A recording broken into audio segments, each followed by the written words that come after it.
कंसारे आलू निखोज आलू बिना खाउटी हेलेनी हटहटा दरदाम प्रश्न रे होश उड़ाउछि आलू बेपारी उत्तर आलू को नहीं सारा राज्य में सीमा टपिछि उष्णतार पारद केबे पड़िबो आलू समस्या उपरे पूर्णछेद एते गुड़ाए प्रश्नवाची उपरे पूर्णछेद आशंकार एबे ओडिशावासी ओडिशा सरकार और पश्चिमबंग सरकार व्यक्तिगत प्रसंग को नहीं सारा राज्य में एबे आलूर दर वृद्धि समस्या सृष्टि करिछि जटिल परिस्थिति।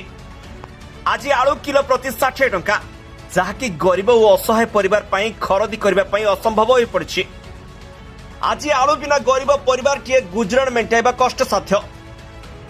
खाउटी माने राज्यर जेकोसी गोदाम हेउ कि परिबा दुकान राशन दुकान हेउ कि गाँ हाट जेकोसी गाँ को आलू खरदी करबा को गले आलूर दरदाम शुणी हेउछंती हटहटा आ डबल इंजिन सरकार उपरे एबे उठिछि प्रश्नर पहाड़। तेबे एभଳି ଏକ ଅଣାୟିତ ପରିସ୍ଥିତିରେ ଜନତାଙ୍କ ସ୍ୱର କର୍କଶ ହେବା ଆଶଙ୍କାରେ ସରକାରଙ୍କୁ ଅନୁରୋଧ କରିଛନ୍ତି ଖାଉଟି। ଆପଣ ଆମ ଗରିବ ଦିନ ମଜୁରିଆ ଓ ନିରୀହ ଜନତାଙ୍କ ସଂକଟର ଦୂରୀକରଣ ପାଇଁ ଯଥା ଶୀଘ୍ର ନିଅନ୍ତୁ ଉଚିତ ପଦକ୍ଷେପ। ଆଉ ଶୁଣନ୍ତୁ ଏନେଇ କ'ଣ କହୁଛନ୍ତି ଖାଉଟି। ଆମର ପ୍ରତିକ୍ରିୟା ବର୍ତ୍ତମାନ ପାଇଁ ଆଳୁ କେଜିଟା ବର୍ତ୍ତମାନ ପାଇଁ ଆମର 84 ଟଙ୍କା ଏଭବ ଉପରେ ଅଛି। ଆମର ଗ୍ରାମାଞ୍ଚଳରେ ମୁଣ୍ଡ ପିଛା ଆୟ ଯେତିକି ସେତିକି ତ ଆମର ସମ୍ଭବ ନୁହେଁ ଯେ ହାଟକୁ ଆମେ 200 ଟଙ୍କା ଧରିକି ଆସିଲା ବେଳକୁ ଆମେ ଆଳୁ କିଲେ କିଣିଲା ବେଳକୁ ଅନ୍ୟ ଜିନିଷ କିଣିବାଟା ଆମର କଷ୍ଟଦାୟକ ହେଇଯାଉଛି।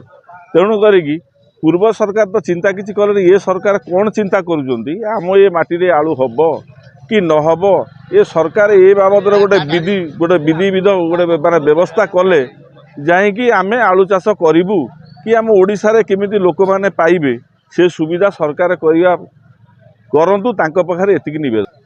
विकास स्वाई देविल छती देविल पंचायत आगामी दिन जो 25 वर्ष सरकार 24 वर्ष रहा से किसी जदि अजथारे जो गुड़ाए 5T योजना करी कोटी कोटी टंका सारिला से विषय न करी जदि किसी शीतल भंडार प्रति ब्लॉक रे तैयारी करिथा अंततः आम जो ग्रामर चाषी बांधी लोक रही किसी आलू चाष करिकी आमे भी शीतल भंडार रखी पारथां जहाँद्वारा आमर आलूर समस्या किसी समाधान हो पारथा।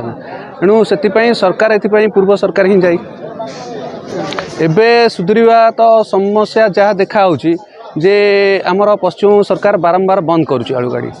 तेणु ता सहित केमिति गोटे आलोचना माध्यम यार समाधान कले जहाँकि सफल हो पार।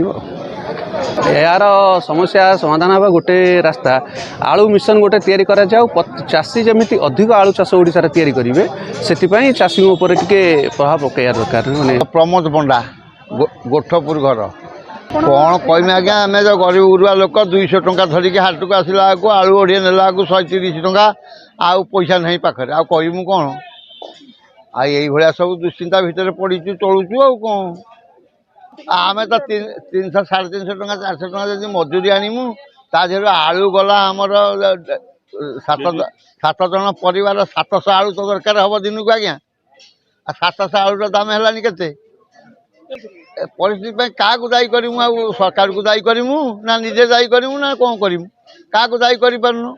एणु नुआ सरकार आला आम भाविनु गोटे किसी हम हाँ फल पर्यवेक्षण आ फल पर्यवेक्षण तो जहाँ हूँ आपण मैंने देखुं।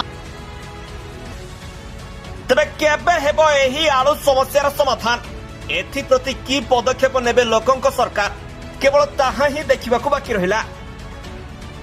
जाजपुर बिंझारपुर दिलीप शंकर बेहरा रिपोर्ट ANI खबर ओडिशा।